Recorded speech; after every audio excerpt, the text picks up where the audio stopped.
Eso es. A la nube que nos vamos.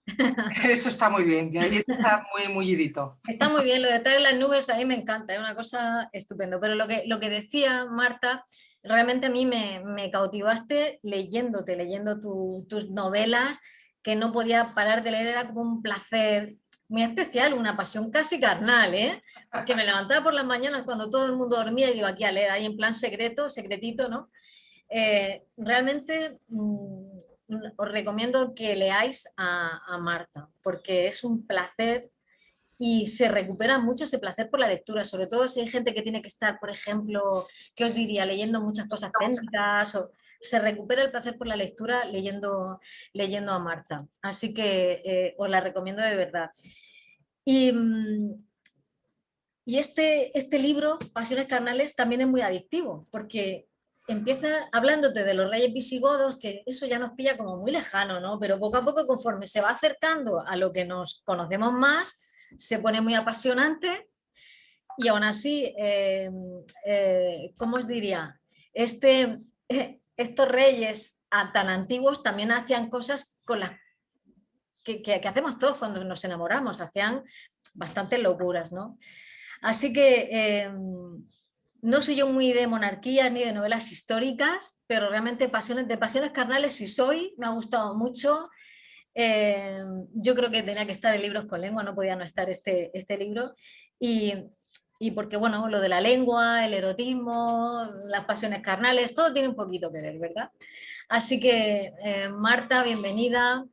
De verdad os recomiendo que leáis este ensayo histórico. Tú lo llamas más o menos ensayo histórico, pero tiene su parte también novelada, ¿no? O sea que... Este libro ha sido una aventura para mí por completo. Para empezar, yo creo que ha sido mi aventura literaria más ambiciosa y arriesgada.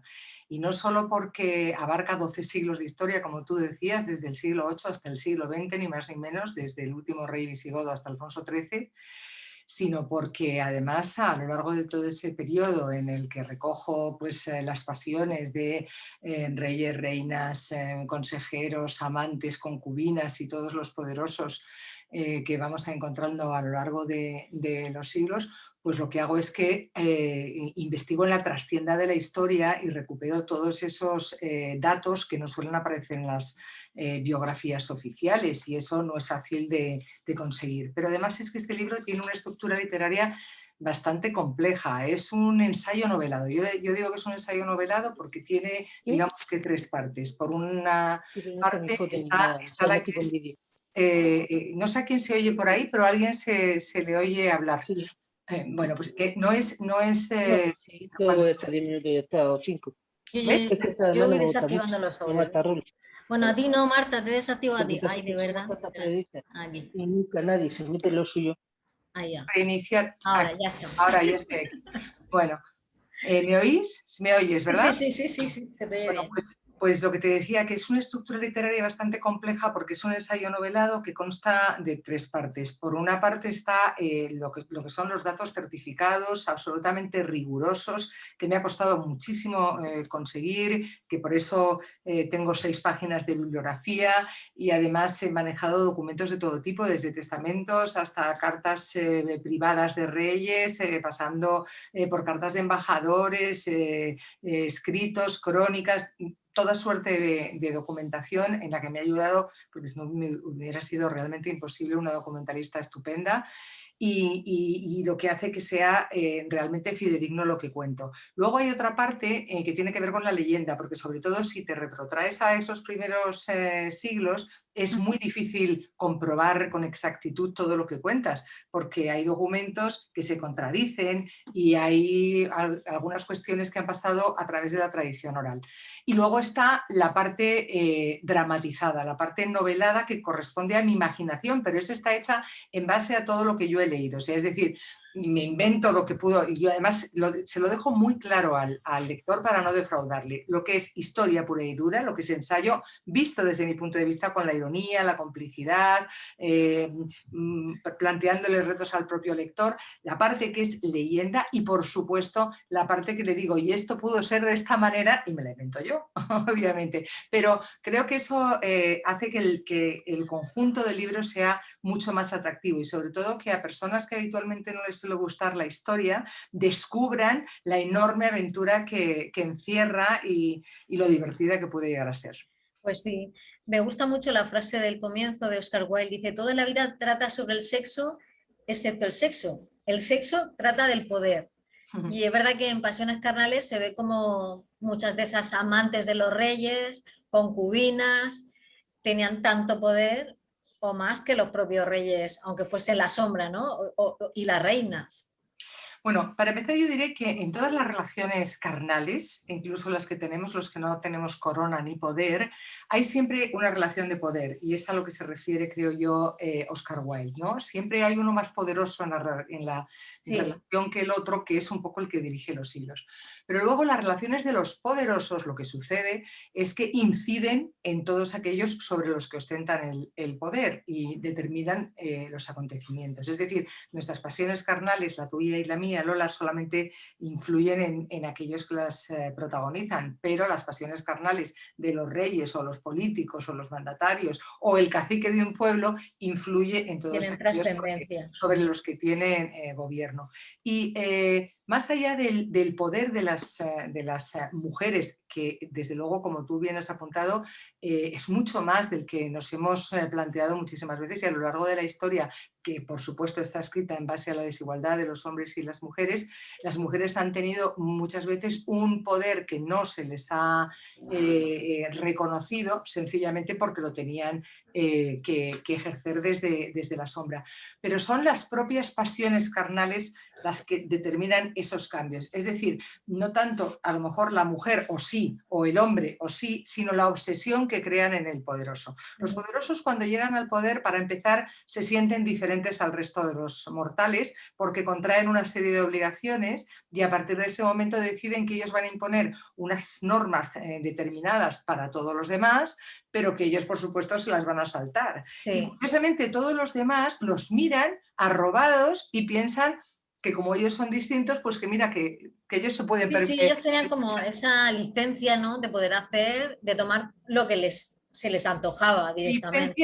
Licencia para amar, digamos, pero es curioso porque es la erótica del poder, o sea, es decir, la erótica del poder también hace que lo vemos con el paso de los siglos, que de pronto los personajes poderosos brillen.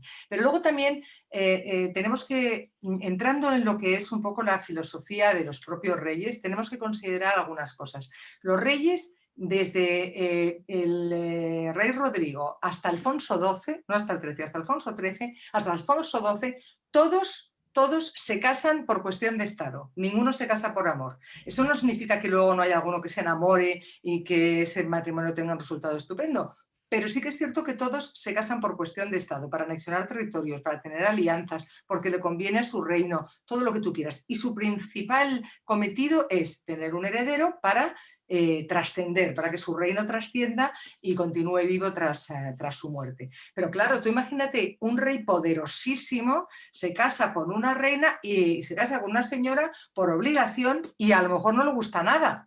Evidentemente, claro. Si no le gusta nada, ¿tú crees que ese hombre tan poderoso se va a quedar se va a conformar? Pasiones carnales para toda la vida? Es decir, yo me caso, yo estoy haciendo mi trabajo, pero me voy a quedar sin pasiones carnales para toda la vida, que es lo que en definitiva buscan los seres humanos. Pues evidentemente no. Y entonces, precisamente por eso, durante muchos siglos, la Iglesia hacía la vista gorda con los poderosos y con los reyes, siempre y cuando cumpliera con dos preceptos. Uno, siguieran persiguiendo a los infieles y dos, pagaran los donativos correspondientes a la Iglesia. Si eso no sucedía, pues era distinto. En el caso de las reinas era diferente porque la consideración de las mujeres dependía de su honra. Entonces, las mujeres que estaban al lado de los poderosos pues se salvaban de alguna manera mientras tuvieran la protección de los poderosos. Si la dejaban de tener, pues se quedaban ya marcadas, porque había mujeres buenas y malas dependiendo de su honra. Y eso es algo que digo que muchas veces, por desgracia, parece que ha llegado hasta el siglo XXI.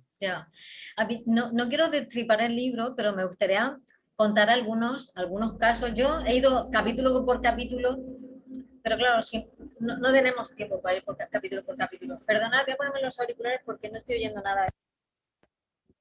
¿A mí me oís? ¿Me oís? Ahora, a ver, ¿Me oís? poco, poquito.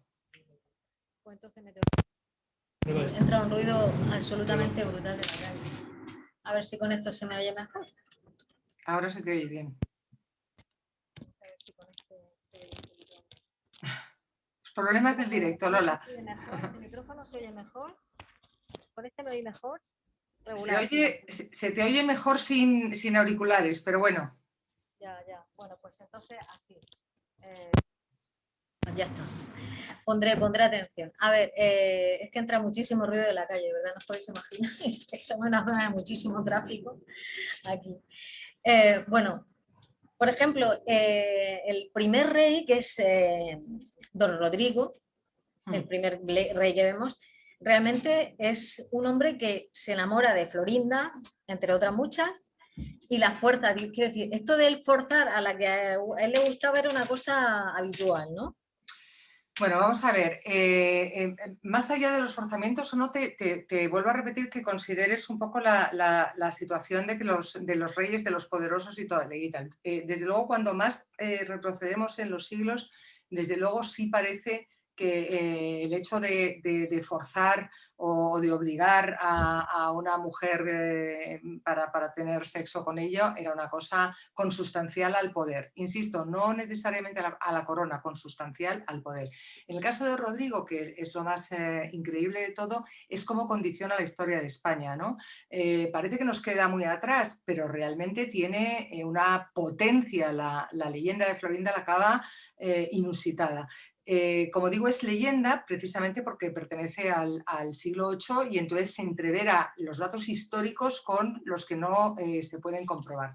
Según la leyenda de Florinda la Cava, Rodrigo, que estaba casado con la reina Egilona, que era la más bella del reino y que curiosamente en su adolescencia había estado enamorada precisamente de Pelayo, que luego sería el heredero del rey,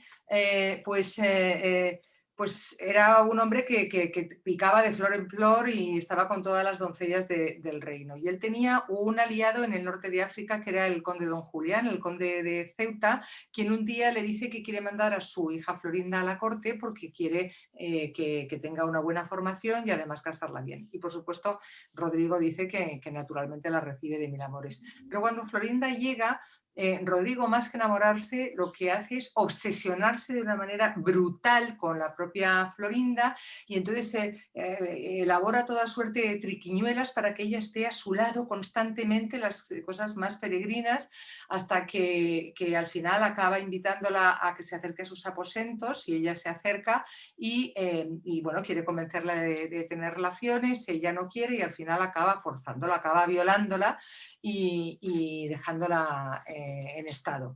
Entonces, Florinda a partir de ese momento se encuentra fatal, se lo confiesa a una amiga suya que le dice que lo ponga en conocimiento de su padre y su padre monta en cólera y en ese momento pacta con los Omeya, pacta también con la facción de los visigodos que estaba en contra de Rodrigo, en todos los reinados cuecenabas, ya lo sabes, y entonces cuando él va a la famosa batalla de Guadalete de 711, se encuentra con que con que tiene batallones a los que no puede superar, con lo cual ahí se produce la primera invasión musulmana en España. Fíjate la pasión carnal en que deriva, ¿no? Que además esta historia luego sigue con la historia precisamente de Pelayo. Impresionante, como que de un acto de arrebato se llega a una invasión. A una invasión, y se supone que la reconquista comienza también, en este caso por el amor del propio Pelayo, que nunca había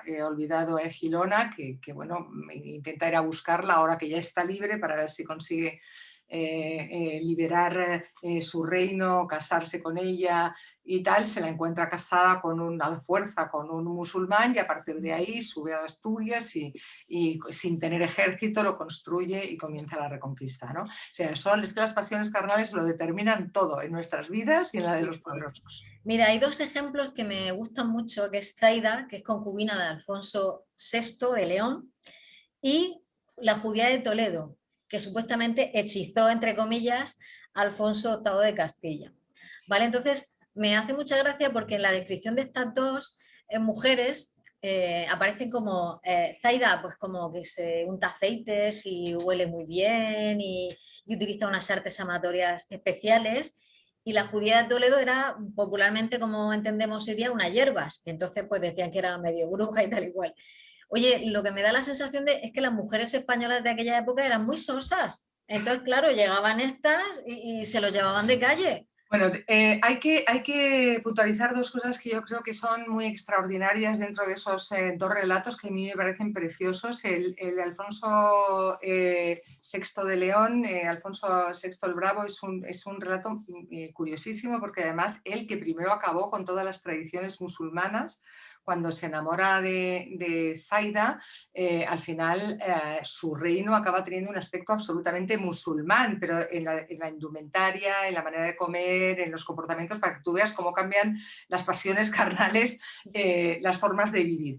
Pero además es que este hombre hay una particularidad. Él tuvo 5 esposas y supuestamente 2 concubinas, pero la realidad es que una de esas 2 concubinas es su 4ª esposa, que es Zaida, que se convirtió al cristianismo como Isabel. Pero los historiadores del momento no quisieron reconocer que había habido una mujer musulmana que se había sentado en el trono de España junto al rey. Y respecto a lo que tú dices, es que es absolutamente cierto. Tú date cuenta que la religión católica durante todos aquellos siglos marcó muchísimo. Un caso paradigmático es que, por ejemplo, Isabel la Católica murió con un cáncer supuestamente de útero, de recto, no se sabe, nunca se le pudo mirar porque estaba en las partes pudendas y ella debió sufrir unos dolores horrorosos, que por cierto, si era un cáncer de útero, ahora en el siglo XXI ya sabemos que es vírico, es decir, que se lo había pegado su Fernando, el católico. Claro, no es para extrañar. No era tan católico. El que era católico, pero esas cosas se las saltaba. Y entonces, eso que tú dices es curioso, pero por ejemplo, las artes amatorias supuestamente de las moriscas y de las judías eran muchísimo más divertidas que las de las cristianas. De hecho, también en el libro sale que parece que hay una morisca que le da unas clasecitas de artes amatorias a la propia Juana la Loca cuando quiere reconquistar a Felipe el Hermoso. Todo esto que estáis de los ungüentos y de todo es fascinante, pero es que además hay que partir de la base de que las cristianas se depilaban por fuera, es decir, la cara o los brazos o lo que fuera, pero las partes pudendas no, mientras que las musulmanas se depilaban por completo. Imagínate tú lo que debían pensar los caballeros cuando se encontraban con aquello y decían, madre mía, modernas, eran muy modernas, porque claro. Pero además tenían cosmética, tenían, en fin, utilizaban muchísimas más cosas que las cristianas y parece ser que bajo cuerda muchas veces las cristianas adquirían pues esos labiales que eran maravillosos, que los hacían con unos polvos muy particulares. Y luego las judías, por ejemplo, todo lo que eran los judíos tenía mucho que ver también con la medicina, practicaban, y entonces al final, pues con lo que tú dices, eran muy hierbas, ¿no? Y todo eso al final pues también servía para elaborar fragancias, ungüentos, y que un buen ungüento es fundamental en la vida. Hombre, claro que sí, pero era un poco como que les tenían manía, ¿no?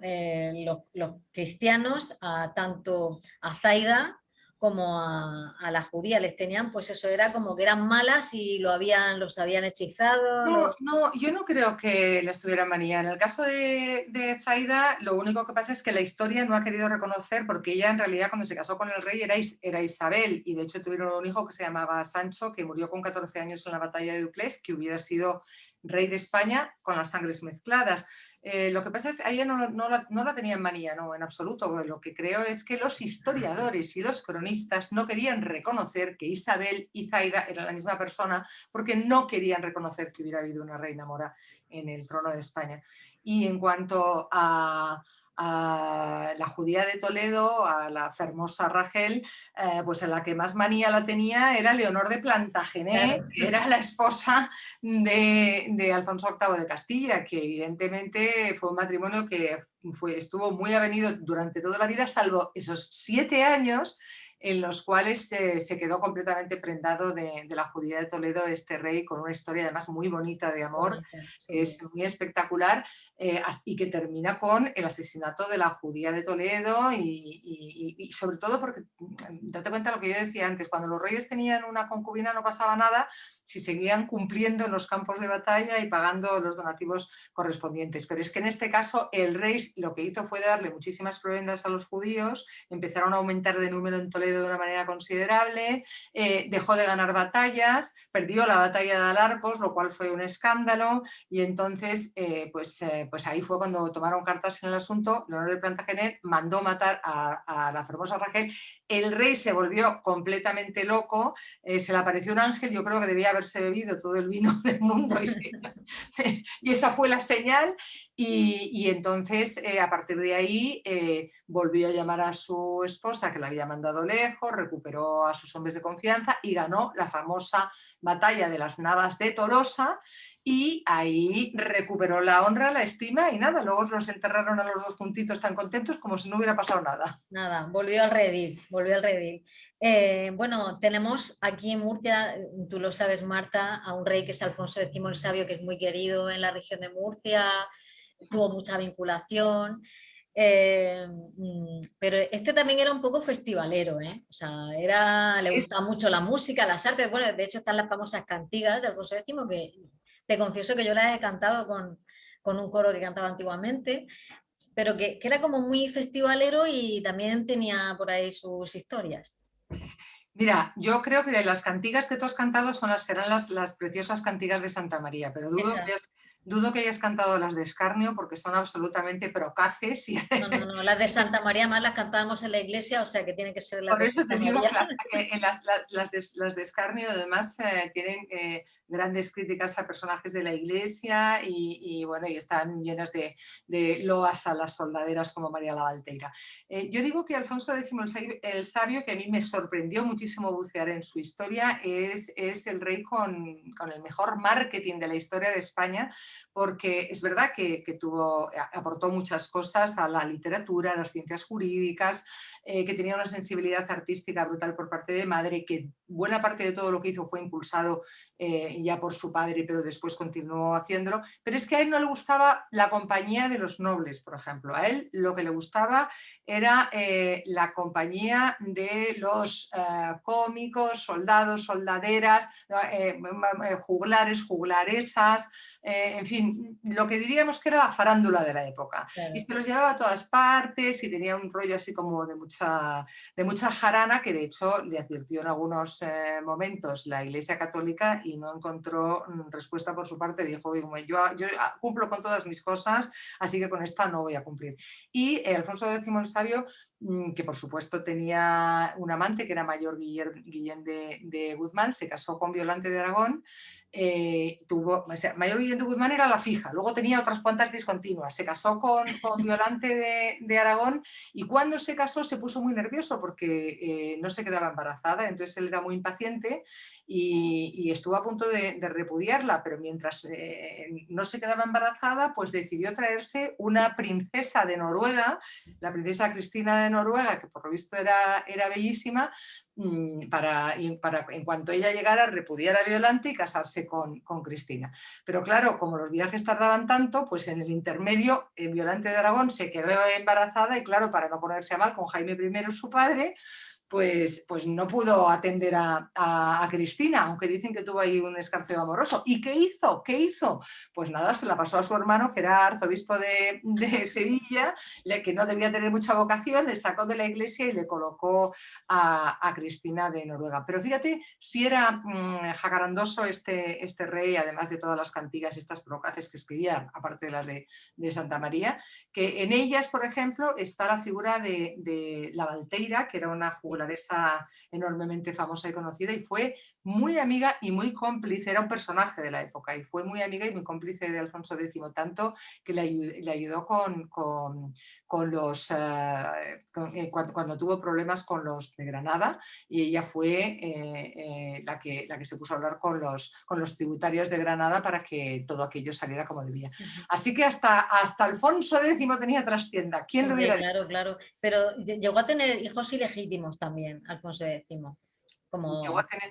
Llegó a tener hijos ilegítimos. Si no recuerdo en este momento, fíjate, no recuerdo los hijos ilegítimos que tuvo Alfonso X. Ah, sí, claro que sí, mira, tuvo una hija ilegítima, mayor, ¿no? Era Beatriz, que fue la mayor, que era precisamente, Beatriz era hija de Mayor Guillén de Guzmán y era además la hija más querida y la hija que estuvo con él, porque él nunca se llevó bien con Violante, fue un matrimonio de estos pactados, pues de los que sale mal, ellos se llevaban siempre mal, y esta hija al final de su vida, cuando tuvo todos estos problemas, fue la que estuvo más a su lado y la que él siempre quiso más. Nosotros ahora nos metemos mucho con esto que ocurre en la India, que casan a los niños de pequeños, digamos, los emparejan para que se casen cuando son mayores, y esto sí se ha hecho toda la vida en nuestro país con los reyes, y se casaban incluso por poderes, siendo a lo mejor la reina, la futura reina, una niña y el rey ya adulto, ¿no?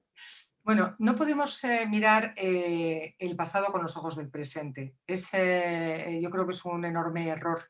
Evidentemente, si revisamos todas las actuaciones de los reyes, nos parecerá mejor o peor, pero por ejemplo, algo que parecería impensable en nuestro tiempo es que un rey pudiera tener un poder absoluto. Sin embargo, hay momentos en la historia cuando las sociedades estaban muy desorganizadas y pasaban por líderes en los campos de batalla, que el poder absoluto era casi imprescindible. Ahora no concebimos el poder si no está cercado por otros poderes para que no se cometan abusos, ¿no? Y no concebimos que ni por tener sangre azul ni por ningún otro motivo un monarca o quien sea vaya a tener derechos o pueda tener la capacidad de cumplir normas distintas. Ahora todos iguales y tengan corona o no tengan corona, ¿no? Pero no podemos mirar al pasado, ya te digo, con los ojos del presente. Y con esto que estás diciendo del tema de las niñas, hay cuestiones que son tremendas. Por ejemplo, mira, Carlos III, que probablemente, si no es el mejor rey de España, es uno de los mejor considerados de la historia de España, solamente tuvo relaciones con una mujer, con su esposa, María Amalia de Sajonia. Este fue el único que fue fiel. No, hay más que han sido fieles. Este fue fiel por convicción absoluta, porque era precisamente hijo de Felipe V y de Isabel de Farnesio, y ellos habían tenido una vida muy ajetreada en el sexo, y su padre estaba como una cafetera, y su hermanastro Fernando VI también el último año había acabado con problemas mentales, y entonces él tuvo mucho cuidado de que la tentación no acabara volviéndole loco, porque él se debía a su pueblo, a su país y tal.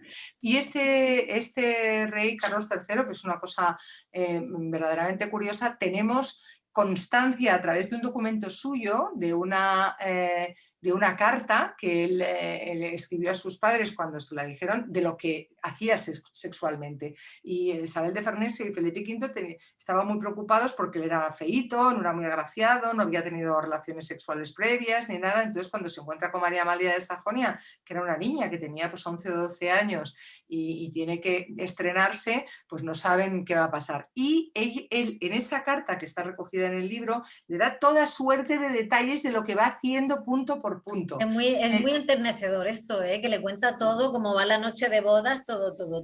Sí, pero fíjate, es muy enternecedor, pero tú fíjate que ahí nos damos cuenta, entre otras cosas, de que era una niña y que era núbil, no había tenido la primera regla, y sin embargo practicaban el sexo, como él dice, no demasiado, 2 veces al día, mira tú, no está mal, y le va contando todas las cosas a su padre, porque es algo que está dentro del uso y la costumbre de ese momento, y fue un matrimonio muy feliz, tuvieron una decena de hijos, y a partir de la muerte de María Amalia de Sajonia, él nunca volvió a tener relaciones con ninguna otra mujer y siguió volcado en sus atribuciones de rey.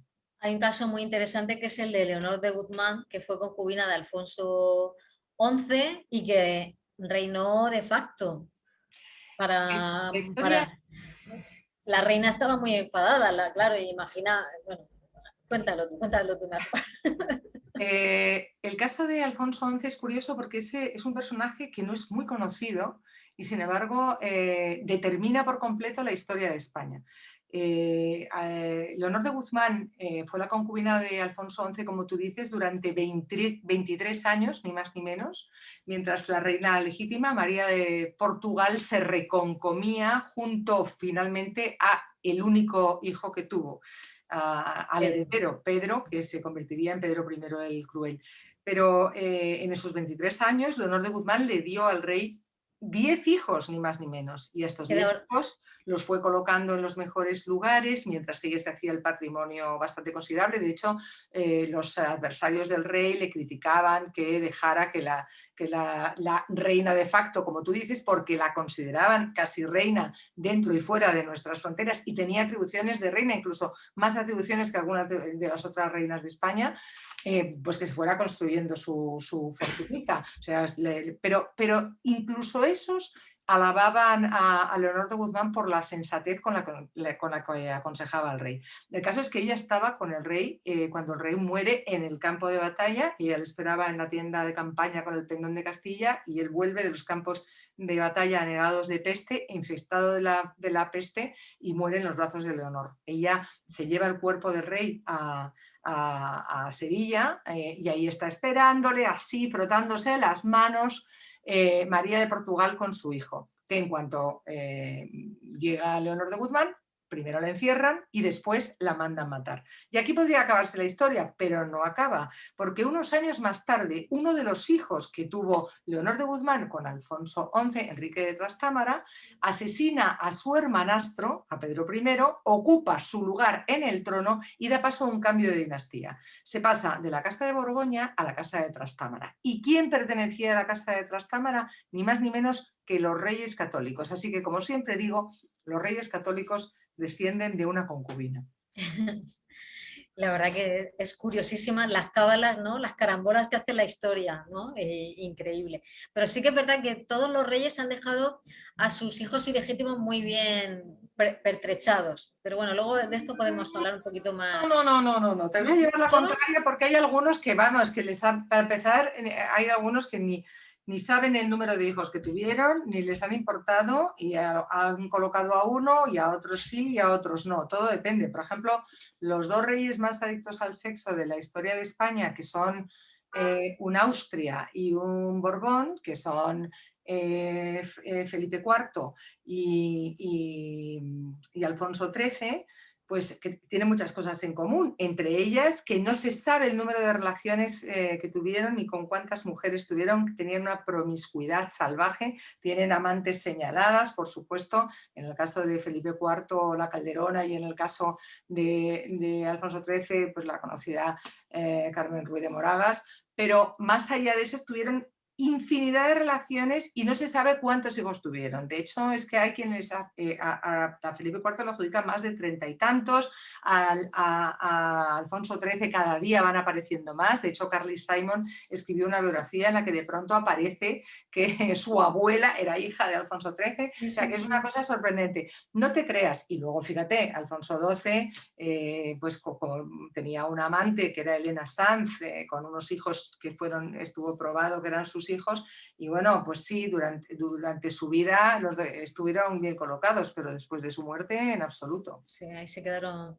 Bueno, hay un caso muy bueno, muy curiosísimo, y además es que hay hasta una ilustración, que es el caso de Inés de Castro, que la coronan después de muerta. Y esto, si de verdad ocurrió así, que se llevaron a la pobre Inés de Castro muerta ocurrió. al trono y la colocan ahí, bueno, de verdad me parece alucinante. ¿Por qué sucedió esto? ¿Por qué ocurrió esto? Es una historia de amor y mala suerte. La mala suerte es de Constanza. Constanza era la hija de Juan Manuel, del escritor, y era una mujer con verdadera mala suerte. Ella fue prometida precisamente a Alfonso XI, de quien hemos hablado antes, pero al final no se cumplieron estos esponsales porque en el trayecto el rey decidió que era más provechoso para el reino casarse con María de Portugal, y ella estuvo encerrada durante muchos años, y por eso Juan Manuel tuvo grandes problemas con Alfonso XI. Y llegado el momento, por fin salió de su encierro la pobrecilla, que no había hecho nada para estar encerrada, y entonces la prometieron al príncipe de Portugal. Y entonces ella se fue en una comitiva con una amiga suya, que no sé si, no recuerdo si era prima, que era Inés de Castro. Y bueno, pues su prometido, cuando llegó, nada más verlas a las dos, oye, mira tú qué mala suerte tiene la pobre Constanza, que se enamora, pero de manera instantánea, ¡guau!, flechazo total de Inés de Castro.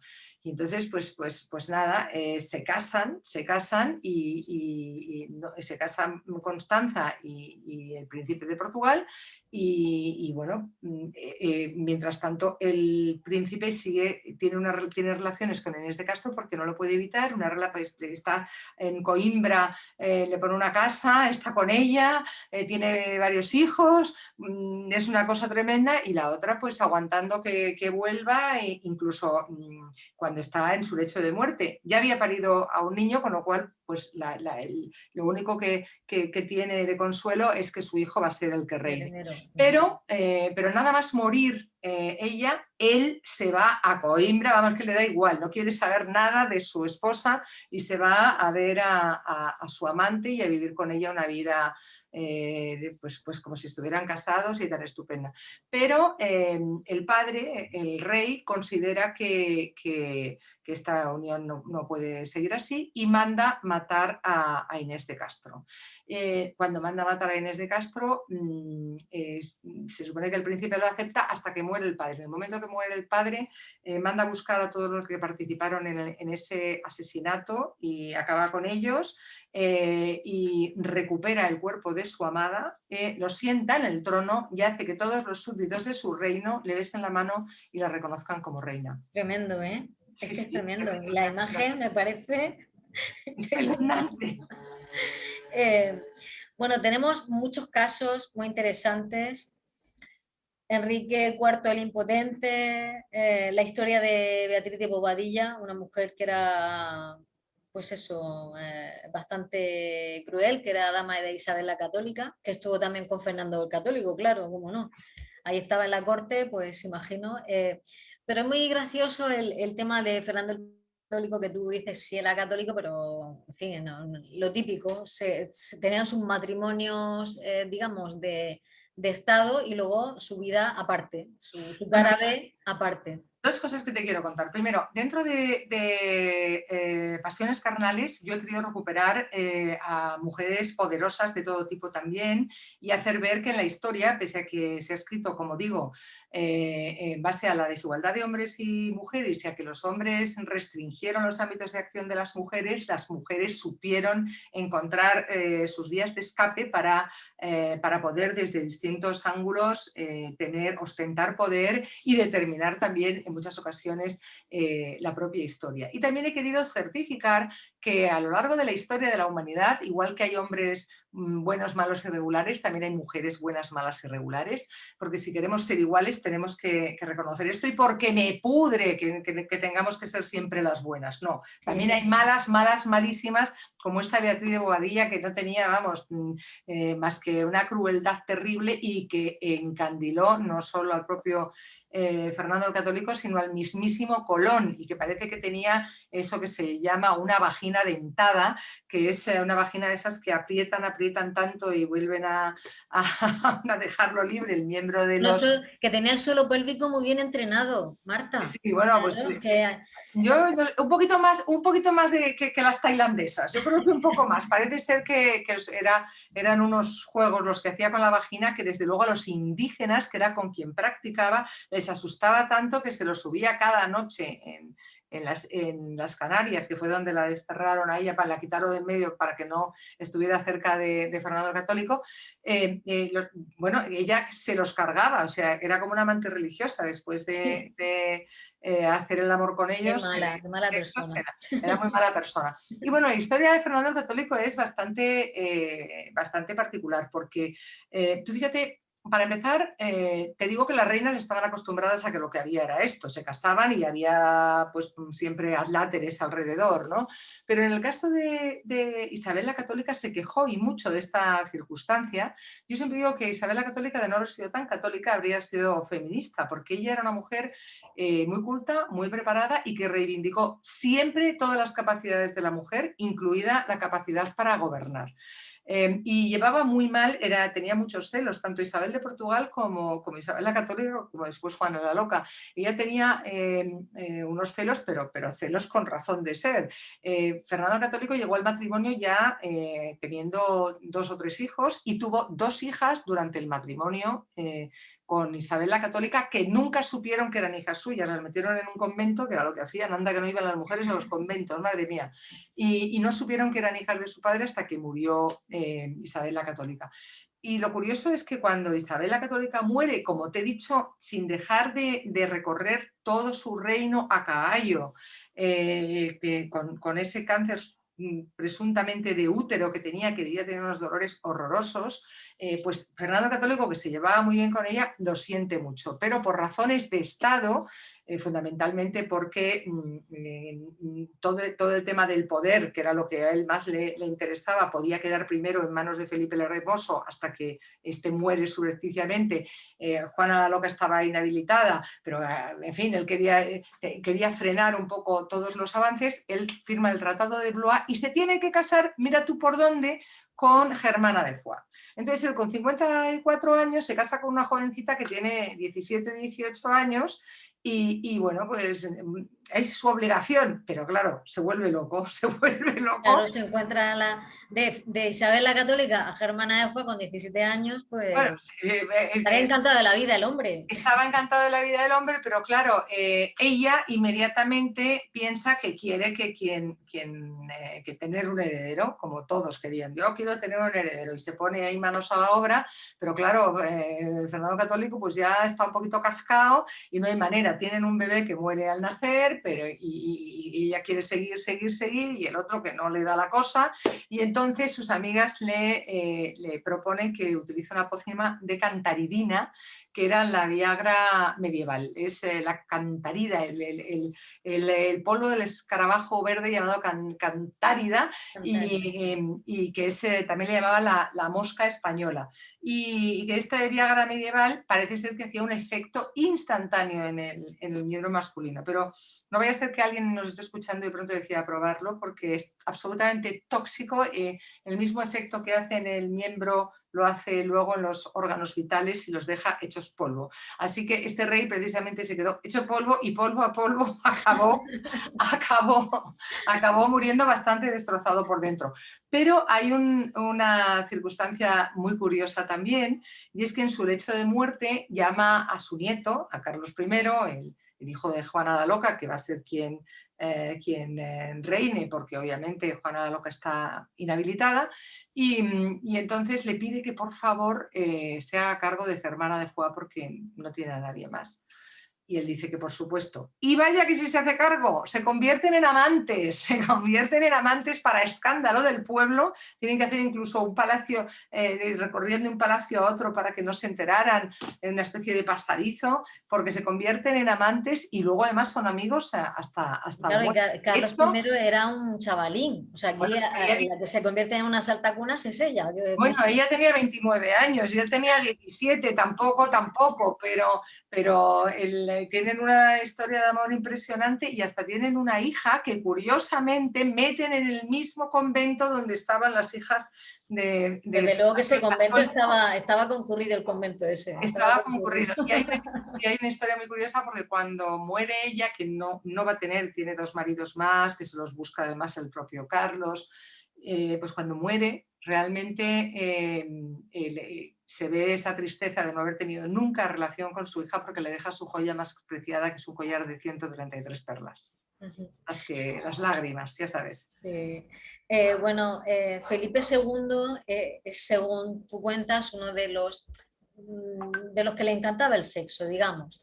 Y tenía una colección de cuadros eróticos impresionante, incluso en algunos casos con las caras de él y de sus amantes, ¿no? Mira,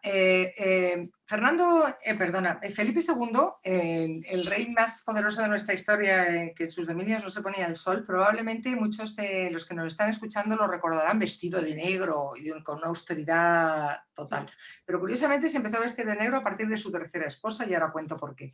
Felipe II, hijo de Carlos I, se educó apartado de las mujeres porque Carlos I, precisamente por la muerte de su hermano Juan, que se suponía que había muerto por hacer uso excesivo del matrimonio, no es verdad, murió de tisis, pero siempre tenía como angustia pensando que el sexo podía ser muy malo y trató de apartar completamente a Felipe II del sexo. No lo logró en absoluto, ni aunque cuando se casó por primera vez, mandó a Zúñiga, a uno de sus validos, a que le controlara el tiempo que estaba con su primera esposa. Pero le dio igual porque es que no le gustaba nada. Esta María de Portugal, otra María de Portugal, se repiten mucho los nombres de aquí, muchas, sí.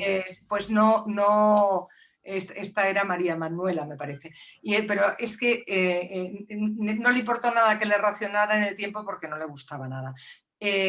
Curiosamente, este rey ya en ese momento tenía un amante que se llamaba Isabel de Osorio y precisamente este rey, al que se le ha considerado el perseguidor de herejes porque estaba muy al servicio de la Inquisición y porque era muy católico y todas estas cosas. Sale con la cruz esta, ¿verdad? Con la cruz de Santiago me suena. Puede ser que fue en este ahora te cuento, pero es que eso es mucho más adelante. Pero te digo, este rey que siempre está considerado así como tal, era un rey que es verdad que era muy disciplinado con su higiene, con las comidas, con no sé cuántos, y era además, al pueblo lo llevaba así. En los bailes no dejaba que los hombres y las mujeres tuvieran contacto y les hacía que se pusieran un pañuelo entre las manos para que no se tocaran. Y mientras tanto él, pues te digo, tenía esta amante, Isabel de Osorio, que la llamaban la puta del rey, y que parece ser que bueno, se tuvo un patrimonio, esta sí que tuvo un patrimonio considerable, y que es que la que cuando él le encarga la colección de pintura erótica a Tiziano, que por cierto ahora se puede ver en el Prado, pues le pide que le ponga su cara y la cara de Isabel de Osorio. Entonces, este hombre, date cuenta que, claro, este hombre dice que se casó con 4 países, porque es verdad que por cuestiones de Estado fue casándose una y otra vez. La segunda vez le tocó un matrimonio peor que el primero, porque se tuvo que casar con María Tudor, con la reina de Inglaterra, que era una mujer que tenía 37 años, parece que era súper flaca, nada agraciada, medio calva, con un carácter tal, en fin, y entonces él, que tenía 20 y pocos años, tuvo que llegar ahí a cumplir con su obligación, y mira, sí cumplió, que después de su primer encuentro en la alcoba, la reina estuvo una semana sin poder presentarse ante la corte. Imagínate tú cómo estaba. ¿Y qué es lo que pasa? Que no la dejó embarazada porque, bueno, pues porque debía estar ya bastante mayor, pero tuvo un embarazo psicológico. Y entre medias, pues él tuvo muchísimos zascandileos ahí en Inglaterra, e incluso se fue a Flandes a ver unas cosas de su padre, también tuvo zascandileos allí, bueno, y volvió otra vez a tratar de dejarla preñada y tampoco lo consiguió, y tuvo otro embarazo psicológico. Y él se creía que era una especie de castigo divino, porque en realidad parece ser que estaba enamorado platónicamente y era correspondido platónicamente de Isabel de Tudor, de la hermanastra de María Tudor, que se cuenta que durante toda la vida tuvo un retrato de Felipe II en la mesilla, incluso cuando tuvieron las máximas desavenencias políticas. Pero el caso es que fue tanto zascandileo que cuando se tuvo que casar por tercera vez, le hicieron firmar un documento diciendo que, hombre, que esto no podía ser. O sea, el mismo rey que estaba al servicio de la Inquisición, que llevaba a los españoles así, pues dale que te pego. Y entonces se casó con Isabel de Valois y se encontró con una mujer que por fin le había gustado mucho, una chica monísima, estupenda, y entonces se quedó prendado absolutamente de ella, de su belleza y de su encanto, y le concedió todos los caprichos, entre otros que todos los días vistiera un vestido distinto. No repitió más que un día que su esposo no le había visto el vestido, con lo cual imagínate el presupuesto que hace esos vestidos, el presupuesto que tenía. Pero no solo eso, es que la corte estaba radicada en Toledo, a ella no le sentaba bien el clima y le pidió a su maridín que la cambiara de sitio. Y ¡zas! Su maridín cambió la corte a Madrid, con las consecuencias sociales, políticas y económicas que conllevaba. Bien, pues a la muerte de esta mujer, que por cierto, Felipe II era el rey mejor dotado de toda la historia de España, y parece ser que la pobre Isabel... Mejor dotado. Eso es, y parece ser que Isabel de Valois lo pasó muy mal al principio en las relaciones sexuales con el rey, pero que lo suplió con entrega y con amor porque estaba muy enamorada. Bueno, pues cuando Isabel de Valois muere, que las reinas se morían como chinches, dando a luz y con las enfermedades porque el cuerpo se les quedaba hecho polvo, cuando muere el rey lo pasa fatal. Y entonces decide vestirse de negro y es a partir de entonces cuando nunca se vuelve a vestir de otro modo. Y es ese recuerdo el que tenemos, ese que tú dices con la cruz, que no sé si es la cruz de Santiago, pero va vestido de negro, con la cosa con la gárgola y con tal, o sea, no la gárgola, ¿cómo se llama? Porras. No me acuerdo cómo se llama esto sí, que llevan. Sí. No, bueno, pues y es lo que te digo, y es como está vestido, y es a partir de ese momento que es el recuerdo que tenemos de todos los retratos que teníamos en los libros de texto. No, pero fíjate, si alguien se pregunta por qué Madrid es la capital de España, ya lo sabemos. Sí, es una cosa para que veas lo que son las pasiones. Isabel de Valois le gustaba estar en Madrid, pues ya está. Y fíjate que pues también tienen su poder las mujeres, que decir, las casaban obligadas, pero si encajaban bien tenían bastante poder, ciertamente. Sí, por eso te digo que por supuesto que sí, y no quiero dejar de hablar de algunas de las mujeres importantes. Es que no sé qué hacer. Me gustaría hablar de tres mujeres, una de Isabel de Farnesio, otra de María Luisa de Parma y otra de Isabel II. Isabel de Farnesio, como sabes, estuvo casada con el primer Borbón, que era Felipe V, que era un rey que estaba como una cafetera. A mí me sienta fatal que Juana la Loca haya pasado a la historia como la loca y cuando no estaba loca, cuando era una mujer simplemente muy generosa y que lo dio todo por amor. Y Felipe V, que estaba como una cafetera. Porque además se creía que era una rana, él mismo se pensaba que era una rana, no se lavaba. Yo he leído cosas de Felipe V que son increíbles. Sí, las que estás diciendo que vienen en el libro. O sea, eso que estás diciendo exactamente viene en el libro, que se dejaba las uñas largas y no se podía poner zapatos, que se creía que era una rana y así murió y se comía los insectos y en estas se tragó la lengua y se murió. Y era un rey además que tenía una obsesión, tenía dos obsesiones, una era el sexo y otra la sangre. Cuando no estaba en el campo de batalla batallando y matando, tenía que estar pues lo otro. Y entonces, pero eso sí, solo con sus mujeres, fue absolutamente fiel a sus dos esposas. La primera, María Gabriela de Saboya, y la segunda, Isabel de Farnesio. La primera, María Gabriela de Saboya, se supone que tuvo relaciones con ella todos los días de su vida e incluso después de muerta varias veces al día, y que las combinó con la masturbación porque él, como era tenía mucho temor de Dios, le dijo a su confesor que bueno, que seguro que masturbarse tenía menos pena que la infidelidad, y más si lo hacía pensando en su esposa. Y después, cuando muere su esposa, hay que casarle de inmediato porque es que este hombre no puede estar sin tal. Y entonces se casa con Isabel de Farnesio, que atendió todos sus caprichos sexuales, que vivió un infierno considerable porque ella hasta tuvo malos tratos, accedió a todos los juegos, al dildo, el impávido, la gallina ciega, todo lo que quieras, pero tuvo un poder enorme. De hecho, todos los documentos oficiales de su reinado se firmaban el rey y yo, así que imagínate el poder que tuvo esta mujer.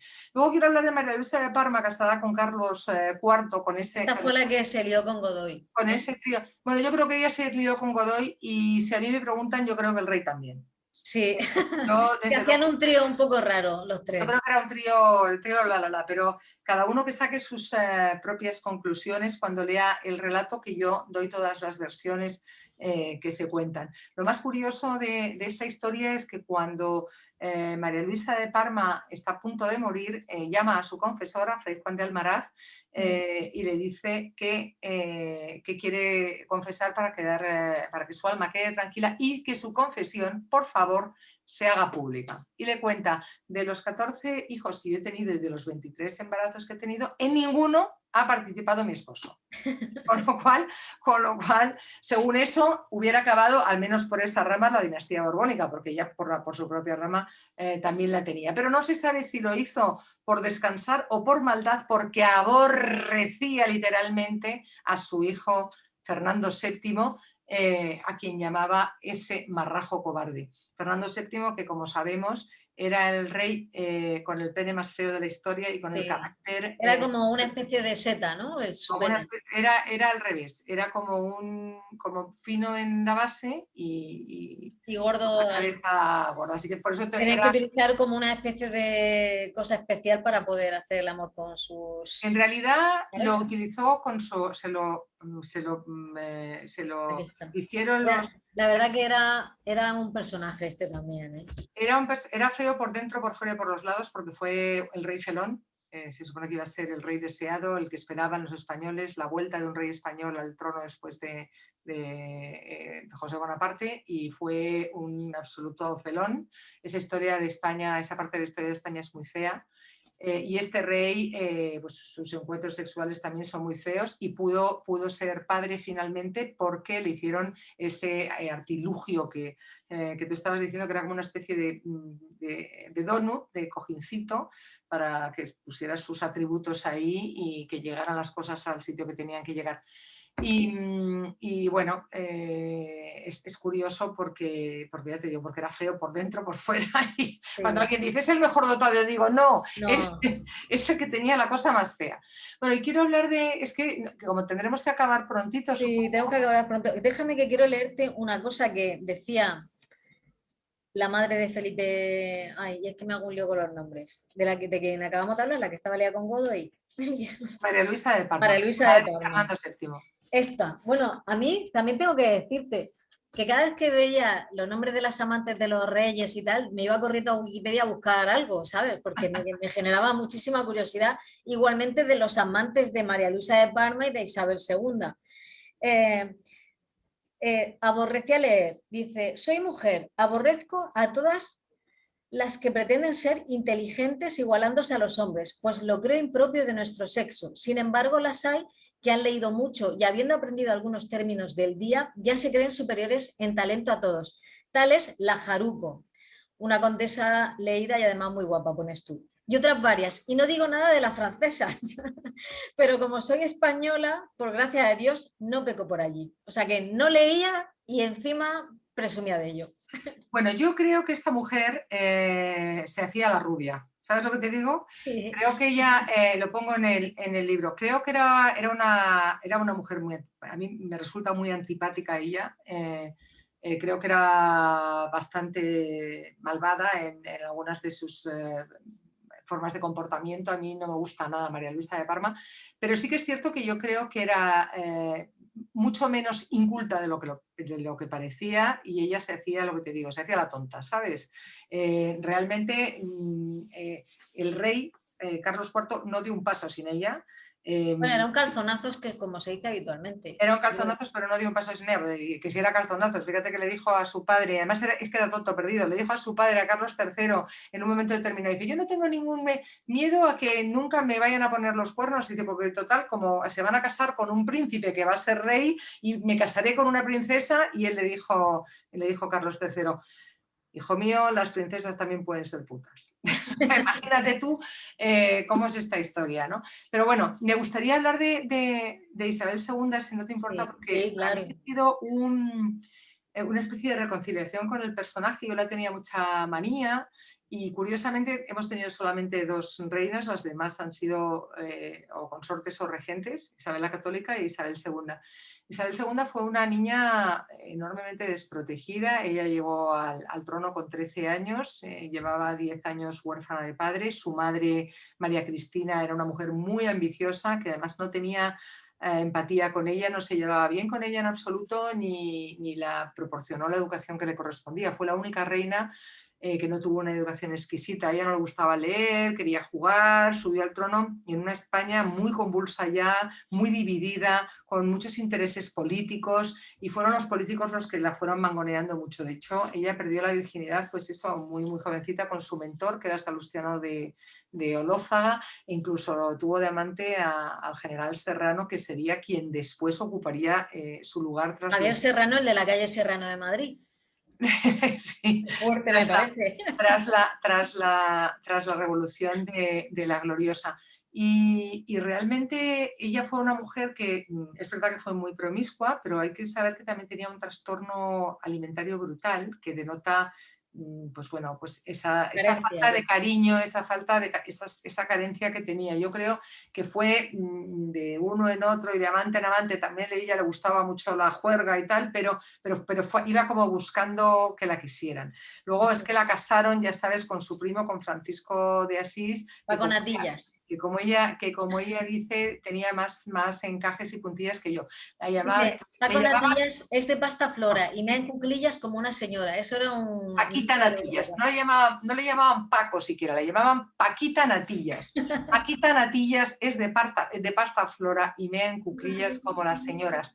Eso de que mea en cuclillas era porque él tenía un problema en el pene y entonces no podía hacer pis por la punta, tenía que hacerlo por los lados y por eso tenía... Pero aparte de eso era completamente homosexual y entonces pues ella, pues vamos, está prácticamente certificado que ninguno de los hijos de Isabel II ni por supuesto el heredero Alfonso XII fueron hijos de su esposo. Así que ya sabes que hay mucha más sangre roja en el azul que azul.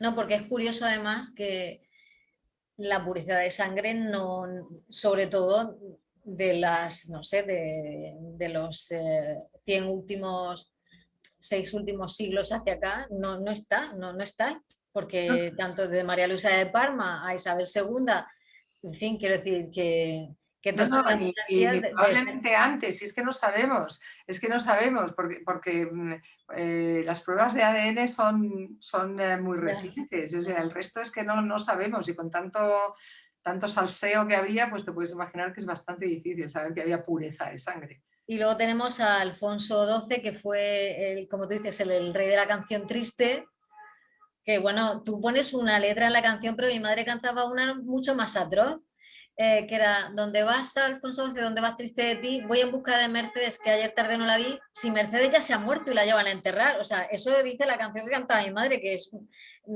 la tuya era como más, un poco, con un poquito más de suavidad, ¿no? Bueno, mira, con Merceditas, sin Mercedes no, pero con Merceditas. Pero bueno, esa es una historia curiosa, es una historia de amor, la primera historia de amor así como certificada dentro de los reyes. Es muy, muy curioso porque cuando Alfonso XII se casa con María de las Mercedes, el pueblo sale a la calle a celebrarlo porque por fin un rey se casa por amor como los pobres. Yo digo que a ver qué celebraban, por lo menos que se casaran por obligación, oye, ya que tenían el resto resuelto. Pero bueno, se casa por amor con María de las Mercedes, aunque un amor de aquella manera, porque se supone que ya entonces, cuando se casó, ya tenía sus escarceos con Elena Sanz, que era una cantante de ópera.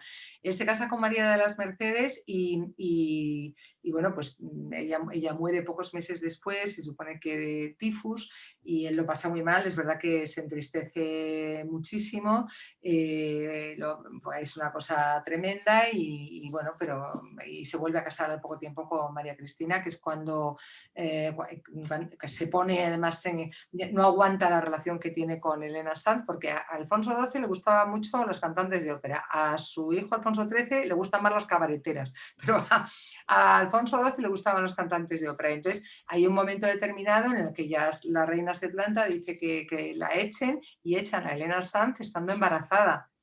Y bueno, ahí no acaba la cosa porque el rey sería con otra cantante de ópera, que era una cantante de ópera italiana que se llamaba La Biondina. Curiosamente, con todo esto, Alfonso XII fue un bastante buen rey y de hecho parece que si no se hubiera muerto tan pronto, realmente hubiera podido hacer grandes cosas. Alfonso XIII era otra cosa, ¿ves? Alfonso XIII, que ha pasado la historia, que parece que se fue de España sin un duro y se fue con 49 millones Efectivamente, de euros. euros, ¿no? Sí, y bueno, fue una cosa de lo que ahora serían 48 millones de euros y se gastó una buena cantidad, al año le quedaban solo 18 millones. Eso sí, tenía además palacios, había hecho negocios, se lo había pasado bomba, tuvo toda suerte de amantes y luego tenía eso que le gustaba mucho el porno. Sí. Y entonces... Yo he visto porno de Alfonso XIII, ¿eh? Sí, Sí, hay una con un confesor, creo que es el confesor y una señora así, bueno, como estaban entonces las señoras que salían haciendo porno, más bien entraditas en carnes. Que es curioso que todos estos... Son tres, quedan tres en España. Romanones, sabiendo los gustos del rey, le hizo 20 películas porno que pagaron con la Casa de Juan. 20, nada menos. 20 películas porno a razón de 6.000 pesetas por cada película, 6.000 pesetas de la época, que pagaron, por supuesto, con los fondos de la Casa Real. Y es una de las curiosidades es que al rey le gustaba tanto el porno que no solo le gustaba ver las películas, sino que contribuyó a los argumentos de las mismas. Y luego dicen, por supuesto, que como a los amantes del porno en general, lo que le gustaba era ponerlas en su vida, ¿no? y reproducirlas con sus amantes. O imagínate también, imagino que miraría mientras la grababan, estaba ahí también de mirón. Digo yo, no lo sé, no sé. Bueno, eso yo no lo he encontrado por ninguna parte, pero bueno, eso en tu imaginación cabe, lo dejamos ahí. No sé, ya que las pagaba, no sé. Pero es curioso que estos últimos reyes, incluido nuestro emérito, al final emigran todos se marchan, todos se van del país. Empezando por Isabel II, que también se emigra, ¿no?, a Francia. Pues a ver, Isabel II no es que emigre, es que la largan. La largan, o sea, a Isabel II la largan y a Alfonso XIII igual. O sea, no es que emigren, no tiene nada que ver. No se exilian, no se autoexilian, son exiliados. Exilian, los echan y se supone que a Alfonso XIII no lo echan, los echan por temas de políticos y también por temas de dinero, ¿eh? O sea que tanto a Isabel II como a Alfonso XIII, en el caso del rey emérito es distinto, ha sido el que se ha ido, no lo ha echado nadie de momento, pero vamos, yo el rey emérito no lo he incluido en este relato porque para empezar es que me hubiera parecido muy amarillista incluirlo y yo creo que con el rey emérito lo que hay que hacer ahora es información, porque hasta que no pasen una serie de años no vamos a tener elementos de juicio suficientes como para saber evaluar la figura global y qué ha sido lo bueno y lo malo, cuáles han sido sus luces y sus sombras, que todos la tienen y no solamente los reyes, sino toda suerte de gobernantes. Y hacerlo ahora, pues bueno, pues está muy bien, es muy gracioso y muy divertido, pero a mí me parece que tiene poco rigor histórico y desde luego que tampoco me gustaría hacer literatura ahora con ese material. No, es lo que tú dices, falta tiempo, falta perspectiva y se sabrán más cosas. Estoy segurísima que más cosas irán saliendo a la luz y se irán conociendo más. Así que, en fin, menudo recorrido, Marta. Impresionante cómo las pasiones carnales han marcado la historia de nuestro país y realmente muy bonitas. A mí especialmente me gustan las de Zaida, la judía de Toledo, Isabel II y Paquita Natillas me fascina, pero realmente lo que es lo que tú comentas, como las pasiones carnales en nuestra intimidad pues no tienen esa trascendencia, pero en la vida de los reyes pues lo han cambiado absolutamente todo, muchísimo, ¿no? La vida de los reyes y de los poderosos, que yo siempre digo, y es una de las cosas que hago además, al principio hago una presentación, como sabes, en la que hablo precisamente de todo eso y digo que si me pusiera a recorrer las trastiendas de los presidentes franceses, por no decir del Congreso, me haría un festín, pero un festín, porque todos están llenos de secretos y de historias, con lo cual a mí me da igual el modelo de gobierno siempre que no haya un poder absoluto y que el poder que tenga el gobernante esté cercado por otros poderes para que se eviten abusos. Y yo creo que eso es lo que tenemos que tener en la cabeza. Muchas gracias, Marta, por este trabajazo. Imagino que te quedarás con alguna de estas historias y la convertirás en novela, ¿sí o no? No tengo... ¿No lo has pensado? hay muchas historias. Yo creo que de estas historias de Pasiones Carnales, de los 24 episodios que hay de cualquiera de ellos, cualquiera, fíjate, así te lo digo, se podría hacer una novela. Quizás de cualquiera. A mí me gusta muy especialmente el de Leonor de Guzmán porque es lo que te digo, es un personaje muy definitivo y bastante desconocido y la historia es apasionante porque tiene todo. Tiene amor, pasión, celos, asesinatos, mentiras, engaños, todo, ¿no? Pero realmente no está en mí ahora esta historia. Tengo una obligación con mis lectores de hacer un nuevo Roures, un nuevo episodio de Roures que me lo piden mucho y la verdad es que hay uno que tengo en la cabeza y lo tengo ahí. Me he quedado con las ganas de hacer unas pasiones carnales de los artistas, que también han sido muy definitivas en el devenir de las cosas y están llenas de curiosidades y de locura. Pero ahora me quiero centrar en el detective Roures, que tiene un caso por resolver, y luego tengo otro proyecto por ahí que es un poco más secreto. Yo, Marta, te admiro, pues no sé cómo te da tiempo a hacer tantas cosas, porque la cantidad de 6 páginas de bibliografía y, en fin, y de documentación y luego escribir esto y tus novelas y que realmente pues vas a un ritmo bastante, y tus artículos todas las semanas y en fin, que yo sé que tú eres muy perfeccionista, con lo cual ¿cuántas horas de trabajo hay detrás, Marta? Muchas gracias, como lectora te doy las gracias. ¿Vale? Muchas gracias a ti, Lola, siempre por leerme, por ser tan generosa, por esa manera tan bonita que tienes de leer y de sumar en la cultura, que me parece indispensable. Yo te lo agradezco muchísimo y espero seguir aportándote pues curiosidades y elementos para que la lectura te siga pareciendo eso que es, una auténtica maravilla. Seguro. Muchísimas gracias a todos los que habéis estado esta tarde con nosotros en Libros por Lengua. Leeros el libro de Marta, os lo recomiendo de verdad, de verdad, de verdad. Está muy interesante. Y incluso podéis leeros un capítulo y luego se lo contéis a los amigos y ya tenéis tema de conversación. Te aseguro que eso pasa siempre, ¿eh? A mí me impresiona porque de pronto la gente se va leyendo el libro y de pronto me los encuentro en cenas y dan charlas enteras después de haberse leído los capítulos, porque es verdad que eso sí que era para mí una prioridad. Yo quería acercar a la historia a gente que muchas veces siempre había sentido cierto rechazo porque hay personas, historiadores y escritores e intelectuales que piensan que la cultura tiene que ser algo ajeno a lo popular, algo aburrido y pesado, y yo creo que es todo lo contrario. La cultura tiene que abrir la puerta, hacer disfrutar, hacer sentir, hacer vivir, contribuir a que los seres humanos vivamos con mayor intensidad y con mayor placer.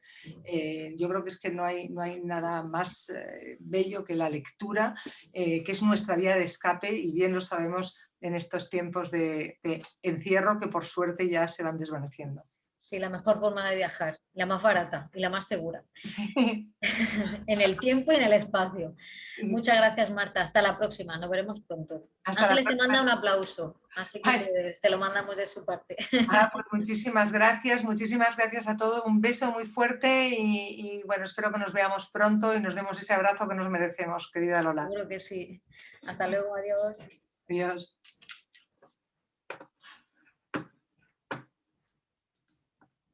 Tiene que poner la grabación.